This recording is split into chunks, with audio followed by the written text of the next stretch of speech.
Welcome to NARAL's The Morning After. Each Thursday, our podcast brings you the latest on reproductive health care, progressive politics, and the fight to keep abortion safe and legal. NARAL's The Morning After is a production of NARAL Pro-Choice Ohio. Find us on Facebook, Twitter, and Instagram at ProChoiceOH. Enjoy the show. Hi, I'm Gabe. Hi, I'm Randi. Hi, I'm Jaime. So it's been a little while. Yeah. Yes. Happy Merry New Year. Christmas, Happy New Year, Happy Yay. Hanukkah, Happy Kwanzaa, whatever you celebrate. Putting a pagan tree up and throwing presents under it, you know. While we all thought we were going to have a nice, peaceful, restful Yes. Christmas holiday because they had done all the crazy stuff that they were thinking about doing. I got a text from a Senate staffer at 10:50 on the 23rd of December, They who shall not be named. Yes. letting me know very nicely, because I very much appreciated it, but letting me know that the House had scheduled 2, if needed, session days for the week before Christmas and New Year's. And it was at that point where I was like, oh, if they really do schedule a veto override on the 6-week ban, I'm Yeah. seriously going to like swing some heads together. Right. So, what was interesting was it was just not just the 6-week ban, because COSI actually vetoed energy standards mandate reversal. So they Right. had, while Strickland was governor, they had passed a bill increasing the standards for renewable energy. So a certain percentage of the electricity you get from AEP or whoever it is who gives you your power had to be from renewable resources by, I think it was like 2018 or something like that. Right. And then 2 years ago, they delayed that for 2 years. So maybe it was 2016 and they delayed it to 2018. And then the state legislature wanted to say, oh, we're going to change these standards into goals. You should get to this point, Right. but you don't have to get to that point. Yeah. So Kasich vetoed that. He also vetoed a bill that would have eliminated any state agency that couldn't tell the state legislature why it needed to continue to exist every 2 years. I guess Texas is the only other state in the country that has something like that, and it's every like decade or something like that. Right. So every 2 years, every single state agency, Medicaid, Job and Family Services, the EPA, Department of Natural Resources, would have to come before the state legislature and justify its existence. And if the state legislature didn't think they did a good enough job, the department would just automatically get eliminated. Wouldn't need a Right. vote, wouldn't need anything, would just poof, go away.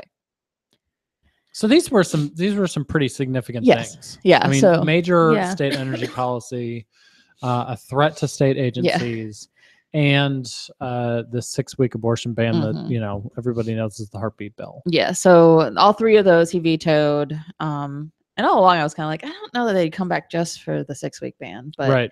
they come back for one of these other ones. Holy crap. Yeah. Like, I think if they come back for one, they're going to do everything. Yeah. Out of spite. Yeah, pretty I mean, much. you were getting the text from the staffers. I was getting the calls from the reporters like, Uh-huh. hey, do you think that maybe this is going to happen? And that was sort of the prevailing wisdom is if they really feel that they have to come back to override a veto for any Mhm. one thing, they're probably dragging the heartbeat bill back into it just to really piss off John Kasich. Yeah. Mhm. So that all happened that Tuesday, so like the 26th. And then for some reason they decided to not do it. So they canceled those 2 if Yeah. needed days, and they went away, sine die, and bye-bye, see you later, and ended session for the year. So Good riddance. good Yeah. riddance, bye-bye. Although they came back stronger than ever. And so, so that was how that wrapped up. The 6-week the 20-week ban did go all the way through. It is not in effect already. It is actually, they have 90 days before it goes into effect. So it'll go into effect, I think, the 13th of March. Right. So all the clinics and everything are looking at figuring that out, and those kinds of things. What's interesting about that bill is kind of on the same, like there's a 6-week ban and the heartbeat bill, they're the same thing. They keep saying this is a 20-week ban, but the way that they define gestation in the bill is post-fertilization. Mhm. And that's not how doctors, shocking, not how doctors actually calculate gestational age. What? They didn't talk to doctors first, Jaime? What? And they didn't use scientific terms or anything based on actual No. reality. I know. I don't believe that. So it's actually doctors calculate it from last menstrual period, which is about 2 weeks before that point. Mhm. So it's actually a 22-week ban for women Yeah. who are out there like really looking at, holy crap, I'm close to this mark. Where am I? Number one, it's not in effect yet. Mhm. And it is really gestational age based on how doctors actually calculate it, about a 22-week ban. Yeah. So really when we talk about who's impacted by that and kind of reality on it actually getting implemented now, Yeah. that's the reality that women in Ohio will be facing.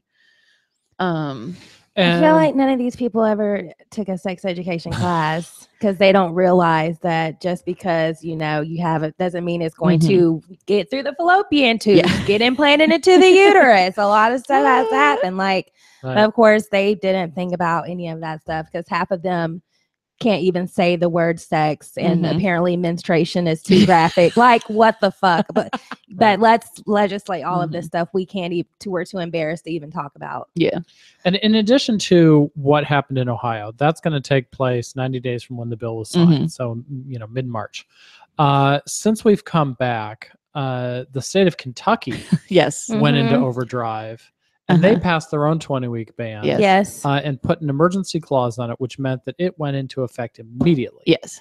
So in the time since Ohio signed a 20-week ban, Kentucky's already put one in place. So, there was this idea, this notion. It had to happen immediately. Apparently it had to happen immediately. Well, and it wasn't the only thing. Like, they passed that bill. They passed a mandatory ultrasound with mandatory counseling about what the fetus looks like and those kinds of things, and put an emergency clause in it. They made Kentucky a right to work state, a so-called right to work state. They took away collective bargaining. I mean, it was like 6 bills attacking unions and women. Yeah. So there was this notion, and Trump said these words explicitly: women will just go to other states. Yeah. But now you've got Ohio banning procedures at 20 weeks. You've got Kentucky banning procedures at 20 weeks. It would have been the case had Kentucky's ban gone into effect. And we have Indiana, who's already putting women in jail for having. So, I mean, where the fuck are they going? Yeah. Right. Yeah. It's, we are very quickly becoming an entire central region of the country where it's not just you need to go to the next state over. Yeah. You're going to have literally fly over states. Yeah. That's what we are. Yes. You're going to have to cross a mountain range. Yes. To get a procedure, and you're 20 weeks pregnant, it's it's such a horrible, cruel especially thing if it's wanted, which most of them are, and now you have to go through all this, and on top of I'm not going to get to keep this baby that I probably wanted at this late time. So right. Or the low income woman who is more likely to be doing it at this point doesn't have the money to fly over. Exactly. And we saw the New York Times a couple years ago, we'll try to find it, put it in the show notes, did a reporting of a study called the Turnaway Study, and it really looked at women who were able to get their procedure and women who were turned away from the clinic because they were too far gone. And the results were drastic. The women who were able to get the healthcare they needed when they needed to have it got out of poverty. Their children were happy and healthy. All these much better things versus this woman who was then forced to continue a pregnancy she didn't want to, and the impacts of that on her and her family. So, that's really what's happening, and we'll see, kind of how this proceeds with this new Trump administration. And then as our state legislature comes back, this morning they announced all the committees. I had like a 1% amount of hope that they might get rid of the Community and Family Advancement Committee, but that's been shattered. So the infamous abortion committee is back. Yeah. So we'll see. Yeah. The Cleveland Plain Dealer had a great article this morning sort of outlining all of the potential anti-choice restrictions that might come up in this General Assembly. I think it's safe to say we will see some new version of the heartbeat bill. Yeah. Ohio Right to Life is more than likely going to have their own agenda to bring out. The good news is that, we still have some really terrific pro-choice champions in the legislature. They'll be bringing back some of their legislation that they proposed last time around. So Ohio, women and families will have those those good proposals to advocate for, not just standing against some stuff. We'll put that link in the show notes. Something that was included in that Plain Dealer article that caught my eye was, I guess Kasich was asked why he vetoed the 6-week ban, and he made up some lie, which he said before about how, well, it didn't include exceptions for rape or incest, so I couldn't sign Neither that. does the 20-week ban. Right. What the hell? The Washington Post has looked into this because they contacted our office when Kasich was running for president and said, hey, he's been talking about exceptions for rape and incest. No. Nothing if he you signed. look back through all of the restrictions, they're never present. So he's never made that a requirement before. So this is just a bold-faced lie that he's making up about not supporting the heartbeat bill. I mean, there could be many reasons why he vetoed this bill. Most people think that it's because he, doesn't want that court challenge that would fail. Yeah. But his whole thing about suddenly he's concerned about rape victims and incest, no, that's not the case. You've never been concerned for them before. Not to talk about golden showers, but don't piss on us and then call it rain. Like, that's seriously, like, what? Yeah. There's no exceptions in this bill. Literally the bill you got at the same time, right? And you had signed. So Right. what are you talking They about? were on his desk side by side, and he's like, well, this one doesn't have exceptions. And it's a problem over here, but this one, I don't really care. Yeah. Well, and High Right to Life comes back on that. Well, they should know by 20 weeks.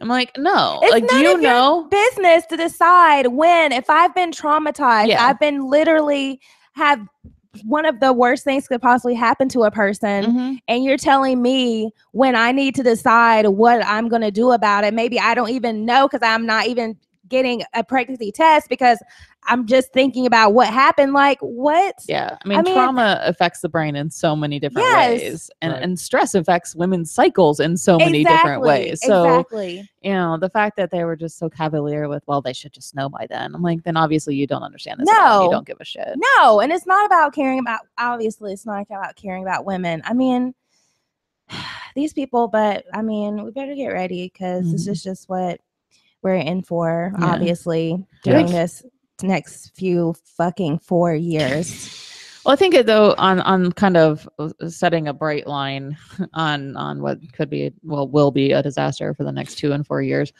it was and I can't remember if we talked about it because it was so long ago with Amelia, but what Representative Duffy from the Worthington area actually was an original co-sponsor of the 20-week ban. So when it was circulated, like, we're going to introduce this bill, he signed on at the very beginning. And when it came to a vote, he voted no.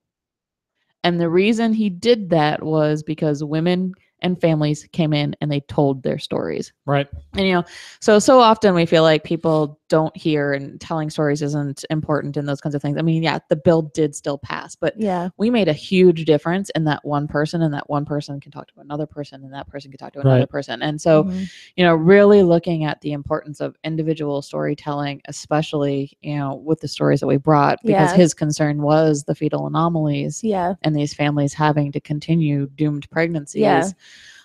So, really being able to share these stories and share with people those things. So as the legislature comes back and we see things that are introduced on the other side and we introduce ours, just really remembering that it really, it doesn't, a lot of times it doesn't feel like you're making a difference when you're calling your legislator's office or you're going in and talk to them, but it really does. It resonates with them on some level, at least for the ones who are thinking actual human beings. Not convinced. I don't feel, I mean, I have to be honest, like, that makes, like, thinking about the man who came and testified on behalf of his wife who couldn't be there, and the fact that all those people were in there literally crying, and then those same people went and still voted for it. Like, again, you have to be dealing with people who actually give a fuck about human beings. And so Christina Hagan doesn't care about people.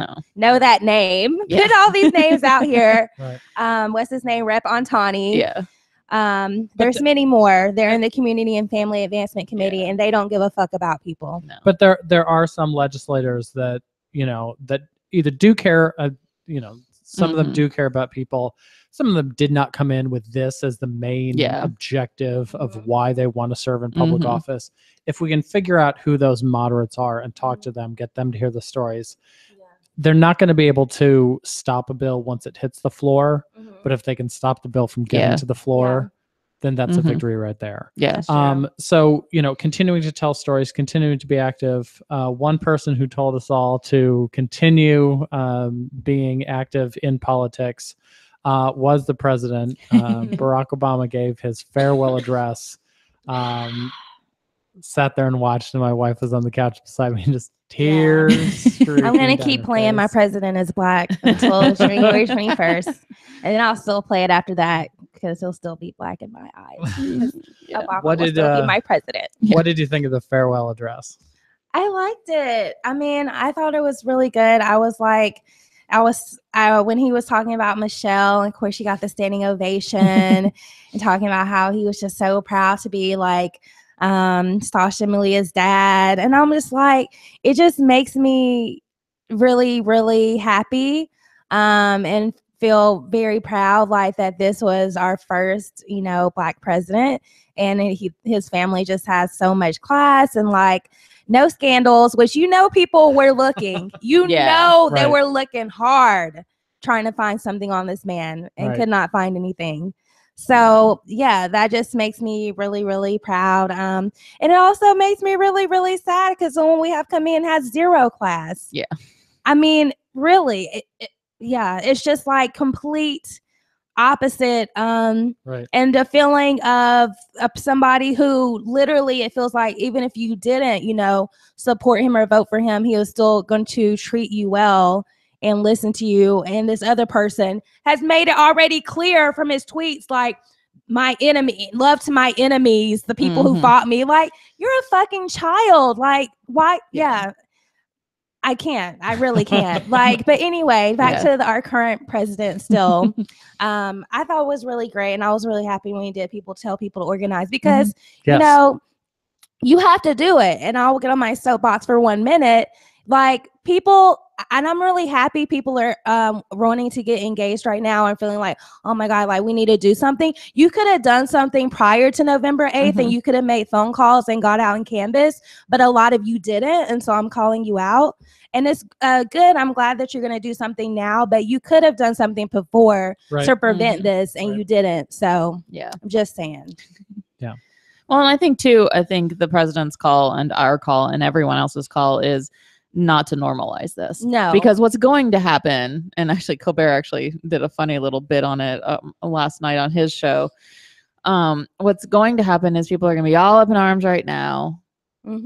And then we're just all going to kind of fall off and forget it. I mean, with Senate Bill 5, I mean, it was the biggest fight Ohio had ever seen. Over 1 million signatures came in on that ballot, more than double, almost 3 times. I think it was like 3 times as many as they needed to get it on the ballot. And people mobilized. And the Kasich was the devil and evil and the most awful person in the world. And then 2 years later, they reelected him governor. Yeah, exactly. And so, what we really need is people to, not lose this. I mean, no, we can't live constantly at this level of anxiety and fear. I know. I'm going to be on blood pressure.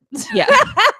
But we also can't normalize and just kind of be like, oh, this is how it is now. It's okay. It's not okay. You can't get complacent. No. You can't get fucking amnesia. Like people, it's like so much goes on all the time. People get amnesia to stuff that literally just happened 6 months ago. Like I mean, it's not a coincidence that the only shit that passes in the Ohio legislature is in the first 6 months of a 2-year legislative session and the last 3 weeks of a legislative session.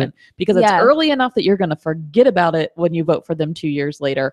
And it's also too late to vote against them because it's it's lame duck session. Right. So, I think that Obama's message really was, and I actually really loved how he, went through all of the accomplishments. Yeah. I mean, it's ridiculous that, he's going out as a scandalized president who never got anything done and was so awful and blah, blah, blah. And like, according to some people. Yeah. Well, and even like the mainstream news. I mean, we saw it with Hillary as a candidate too, these tiny little things that wouldn't be an issue or these huge issues. Yeah. And so it was really just kind of refreshing and kind of reassuring that all these things did happen. Of course, now they're all just going to fall apart. But I really got that out of it as well. What was your take, Gabe? The emphasis on running for office. You know, we've one of our best champions in the state of Ohio is Connie Schultz. And I've heard her, you know, tell rooms full of women time and time again, you need to run for office, not other people. It's not that there should be people, but you know, if you are listening to this podcast, you should run for office. Be it school board. I mean, it doesn't need to be Congress. Any level. Because that's the more important positions anyway. Like, you don't have to think, oh, I'm going to run and then run for Congress or run for the Senate. Like, no, we need people on the local level because those are the ones who are actually making the decisions that really affect your life every day. Like, so it's okay. Brian, it's like you said, run for school board, city council. Yes. Yeah. County commissioner, township trustee, pick an office and run for it. Absolutely. So, you know, I thought that was a really terrific message. As much as it was personal, it went out to the organizers, the people who've been pounding the pavement. You know, if you're the type of person who was knocking on doors, then you are eligible to run for office. Exactly. And also, you're better. I like it that he's like, get off from behind your computer, talking to someone online, and talk to someone in real life.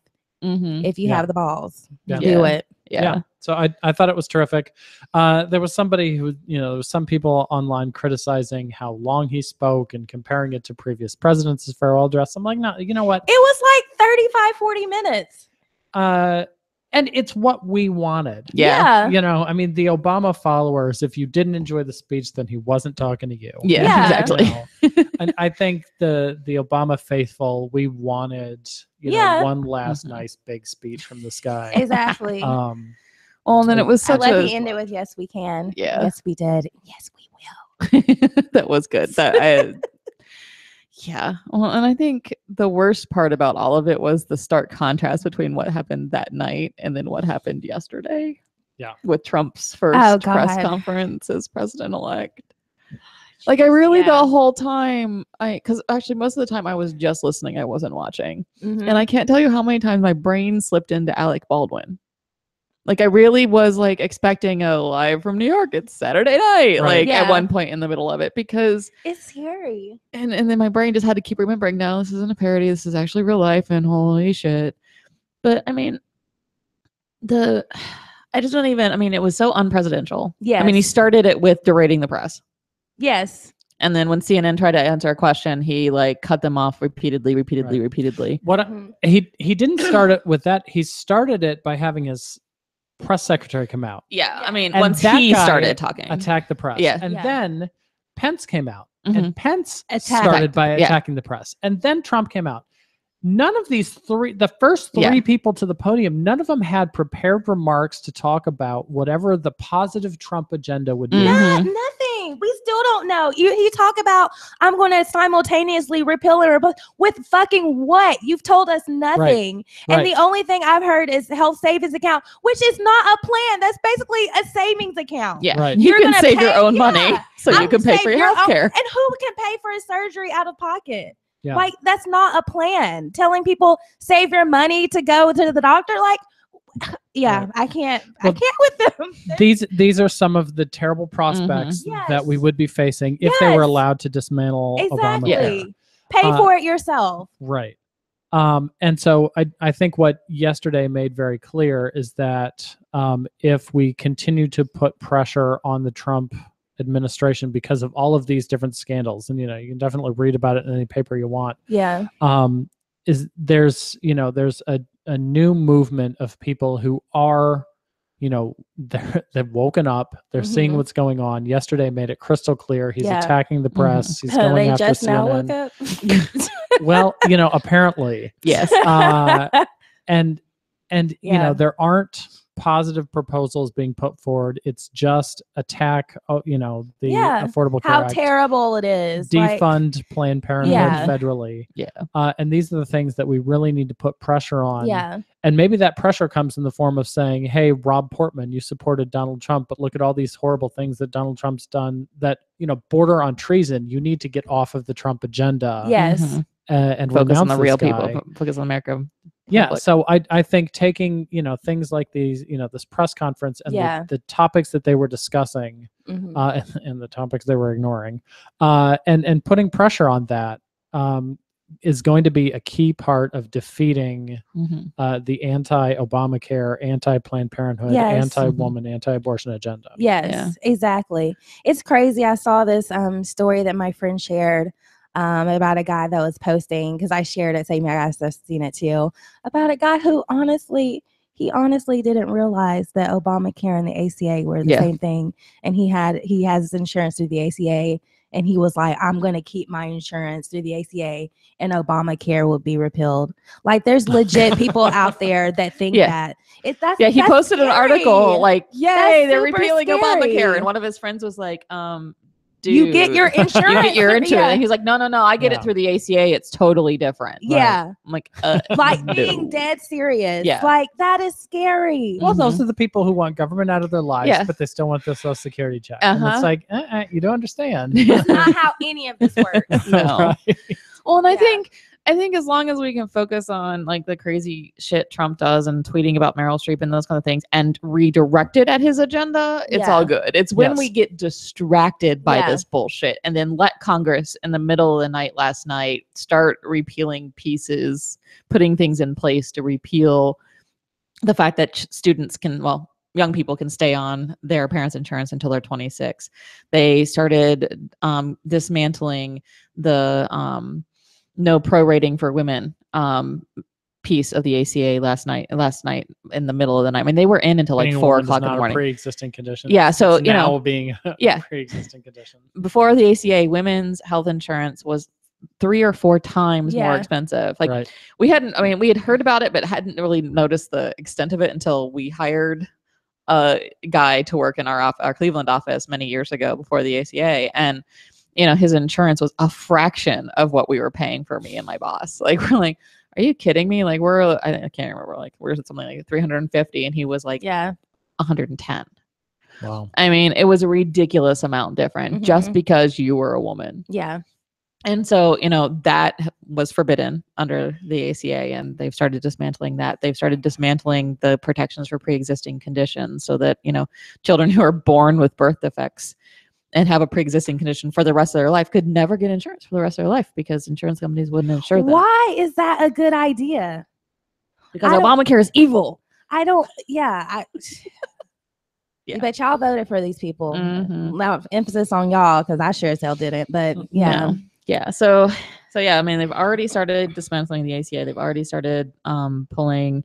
And this defunding of Planned Parenthood, we're talking about a little bit different stuff. This is actually Medicaid reimbursements for services provided. So this isn't like Title 10 or other like federal program stuff that we've defunded here at the state level. Right. This is actually saying Planned Parenthood can't be a Medicaid provider. And if you've ever known anyone on Medicaid or been on Medicaid yourself, you know that there aren't just this plethora of Medicaid providers out there. No. In fact, it's nearly impossible. Yeah, exactly. But according to another terrible person, Shannon Jones, they should just go to their primary care provider. Because she has one. So everyone else should have one of those. Yeah. No, they don't exist in the Medicaid system. So those are the things that Congress has started. We kind of expect a full Medicaid defunding of Planned Parenthood by mid-February. And then most likely in the spring, into summer, into early fall, they'll start the Title 10 and other programmatic funding that's aimed at Planned Parenthood through that budget fight. So, right. And we'll see what they do with the ACA. I mean, they were all like, let's repeal now and then replace it later. And now like they're starting to realize, oh, fuck, we probably shouldn't do that because people will probably get really mad because they don't understand right now that their insurance will go away, but then their insurance will go away. And that'll be bad. Right. So I think they might be slowing their roll a tiny bit on repealing now and waiting to replace, but God knows what they'll really do. I know Trump is like pushing to do it immediately though. Yeah. Well, and he can sign executive. I mean, so many of the, like, the ACA lined out like contraceptives will be covered at no cost, but it was rules within HHS that outlined how that actually was implemented. So the administration can immediately suspend those rules and get rid of all those things. Well, his new pick for health secretary says that women there's not one woman who can't afford birth control. So that the fact that those women who saying that they can't afford that $800 IUD are lies. They're lying. So they can just send their bill to that dude. Yeah. All right, so there's a lot going along. There's a lot of need to fight back. Fortunately, our last segment, we've got plenty of opportunities to help you fight back. Yes, a lot going on here in Ohio, so I'll try to remember everything. But luckily, Gabe will be sending out an email today with the whole events calendar. So if you're not on our email list, you can go to prochoiceohio.org and sign up to get on our email list, so you will receive our emails and you'll know about all this stuff. But anyway, so this Sunday in Columbus, the sister march to the March on Columbus is March on Washington is happening here in Columbus. And basically it's going to be an all-day event, but the main march is happening starting in front of COSI, and we're lining up at 12:30 and marching to the State House, and we'll be there to around 3:30, and then there'll be some tabling at the Sheraton, and then I guess sort of like a healthcare forum also at the Sheraton. But again, we'll send you the Facebook event. Information on all of these events, because there's a lot of them, is going to be in the show notes on our blog. We'll put on our website, and you're going to buy emails. So. Exactly. So yeah, let's do that. So that's also January 15th. On the 21st, which is the actual inauguration, there's going to be a march in Cleveland, in Dayton, and in Cincinnati, all on the same day. So again, we'll send out all of those details. There'll be different events happening throughout the week. So if you email me, Randi at prochoiceohio.org, I can let you know about because there's lots of different organizations that are doing lots of different events. So if you want to know about that stuff, you can contact me. Let me throw in a couple more here. Sure. If you're listening to this in Columbus on January 18th, it's the Columbus Repro Happy Hour at the St. James Tavern. The big marches are on the 21st, like Randi said. If you're in Cleveland on the 23rd, there's a preterm row event, and on the 31st is a preterm storytelling event. On the 31st, down in Cincinnati, will be the Row Together Activist Boot Camp. Yeah. Jamie, can you talk a bit about what people should expect for those events? Yeah, so what we want to do, we've done row events before, and if you've attended FOCO row events or folk row events in Cleveland, they've been somebody coming in or a movie or those kind of things. And we felt like this year people didn't want to come in and listen to somebody, because we have lots of really smart people who say great things, but people don't want to sit there and be passive. They want to do something. Yeah. So we're going to start each one with some kind of short program. I think the Cleveland one has a panel actually with Jennifer Branch, State Representative Stephanie House, Molly McMaster from preterm, and I feel like one more other person, I think a rabbi. And so they'll do their little panel first. And then the meat of the program is what we're calling the activist boot camp. So in different places, there'll be different kind of presentations and ways to get involved, like storytelling training, or more talk about the defunding of Planned Parenthood at the federal level and how to talk to your people about that. And then there'll be just kind of activity booths where you can just write a postcard or do those kinds of things. So what we're trying to do is get people connected to a variety of different organizations and a variety of different ways to get involved, because we know not everybody is going to want to get involved in the same way. So those are going to happen in Cincinnati on the 31st. We're going to do one in Columbus, location to be determined, but the date is the 8th of February, and then the Cleveland one is on the 9th of February at the SEIU 1199 downtown. And then we're working on scheduling them in Dayton and Toledo as well. So, if you're in those areas, stay tuned for dates and information on those. And then the last event on our calendar for our winter events is February 15th. If you're in Columbus at the Ace of Cups, there's a comedy show. So like I said, that's like a dozen or more events. Check out the show notes or on our blog to see exactly where they are. If you're in any part of Ohio, there's going to be something near you. So that should be pretty cool. And if you aren't near something, email volunteer at prochoiceohio.org, and Randi and or Annie will get together with you and plan something in your community. Yeah, you can do something in your town. Yep. Cool. And then we'll see everybody next week. Bye. Bye.